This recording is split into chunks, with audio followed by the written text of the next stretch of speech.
नमस्कार बंधुरा किचेन क्राफिंग्सের সবাইকে স্বাগত জানিয়ে আবারো হাজির হয়ে গেছি রোজকার মতন একটা নতুন রেসিপির সঙ্গে।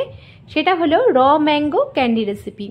কাঁচা আম ফুরিয়ে যাওয়ার আগে এইভাবেই যদি তোমরা আমটাকে ক্যান্ডি বানিয়ে সংরক্ষণ করতে পারো সারা বছর ধরে তোমরা এটা খেতে পারবে। আশা করছি রেসিপিটি সকলের ভালো লাগবে। ভালো লাগলে লাইক কমেন্ট শেয়ার করার অনুরোধ থাকলো। পাশে থাকা বেল আইকনটি প্রেস করে সঙ্গে থাকবে নেক্সট রেসিপি দেখার জন্য। আর ভিডিওটি স্কিপ না করে পুরোটি দেখার অনুরোধ থাকলো। আর ভিডিওটি লাইক দিয়ে দেখা শুরু করো বন্ধুরা। তাহলে দেখতে থাকো আজকের রেসিপি। এটা খেতে খুবই সুস্বাদু হয়, তোমরা অবশ্যই বাড়িতে একবার ট্রাই করবে। তাহলে দেখে নেওয়া যাক আজকের রেসিপি। আমি এর জন্য 3টে আম আগে থেকে ভালো করে ধুয়ে নিয়েছিলাম। এবারে আমি আমগুলোকে খোসা ছাড়িয়ে নেব। আমের মুখটা আমি কেটে নিলাম, তারপরে আমের খোসাটা আমি ছাড়িয়ে নিচ্ছি। 3টে আমি খোসা ছাড়িয়ে নেব, তারপরে আমি এগুলোকে স্লাইস স্লাইস করে কেটে আমি এগুলোকে ক্যান্ডি বানিয়ে তোমাদের আমি দেখাচ্ছি। এটা খেতে এতটাই সুন্দর হয় বন্ধুরা, তোমরা অবশ্যই বাড়িতে একবার ট্রাই করবে। দেখো 3টে আম আমি খোসা ছাড়িয়ে নিয়েছি। এবারে আমি আমগুলোকে লম্বা করে কেটে নিচ্ছি। আগে প্রথমে স্লাইস স্লাইস করে কেটে তারপরে প্রত্যেকটা আম আমি লম্বা লম্বা করে কেটে নেব। তোমরা চাইলে চৌকো চৌকো করে কেটেও সংরক্ষণ করতে পারো, তবে এইভাবেই কেটে শুকালে তাড়াতাড়ি শুকিয়ে যায়। এইভাবে করাটা বেশি সহজ। দেখো আমগুলোকে আমি এরকম লম্বা লম্বা করে কেটে নিয়েছি। প্রত্যেকটা আম আমি এভাবে কেটে নিলাম। তারপরে আমগুলোকে আমি থালার মধ্যে তুলে নিচ্ছি। সব আমগুলোকে থালার মধ্যে তুলে নিয়েছি। এবারে চলো এগুলোকে একটু হালকা করে বয়েল করে নেব। আমি ওভেনে একটা বোলের মধ্যে একটু জল গরম করতে দিয়ে দিয়েছি। এবারে জলটা গরম হলে আমি আমগুলোকে দিয়ে দিচ্ছি।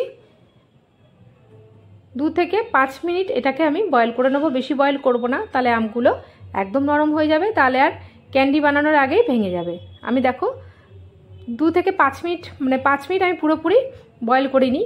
এবার আমি জল ঝরিয়ে আমগুলোকে একটা বোলের মধ্যে নিয়ে নিচ্ছি। জলটা পুরোপুরি ঝরিয়ে নিতে হবে যাতে একটু জল না থাকে।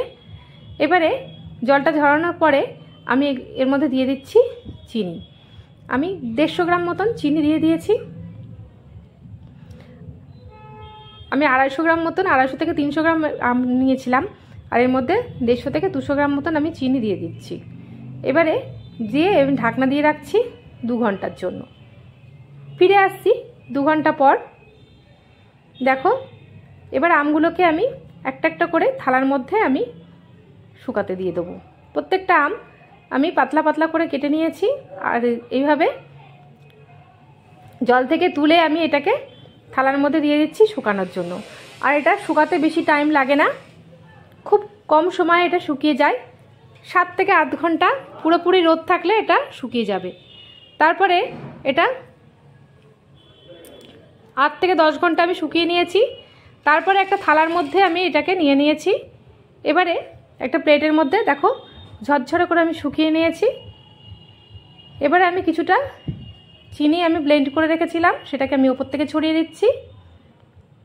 দেখো দেখতে কতটা সুন্দর হয়েছে। আর এটা খেতে মিষ্টি মিষ্টি একটু নোনতা নোনতা স্বাদের হবে, তার জন্য আমি একটু বিট লবণ দিয়ে দিলাম। তারপরে এটাকে ভালো করে নুনটা মাখিয়ে নিয়েছি। নুনটা মাখিয়ে নিয়ে দেখো কতটা সুন্দর হয়েছে, আর খেতেও দুর্দান্ত হয়। তোমরা অবশ্যই বাড়িতে একবার ট্রাই করবে। আশা করছি রেসিপিটি সকলের ভালো লাগবে। ভালো লাগলে লাইক কমেন্ট শেয়ার করার অনুরোধ থাকলো। পাশে থাকা বেল আইকনটি প্রেস করে সঙ্গে থাকবে নেক্সট রেসিপি দেখার জন্য। আবারও আসবো নতুন নতুন রেসিপি নিয়ে। আজকের মতন এইটুকুনি। ভালো থাকবে, সুস্থ থাকবে। ধন্যবাদ।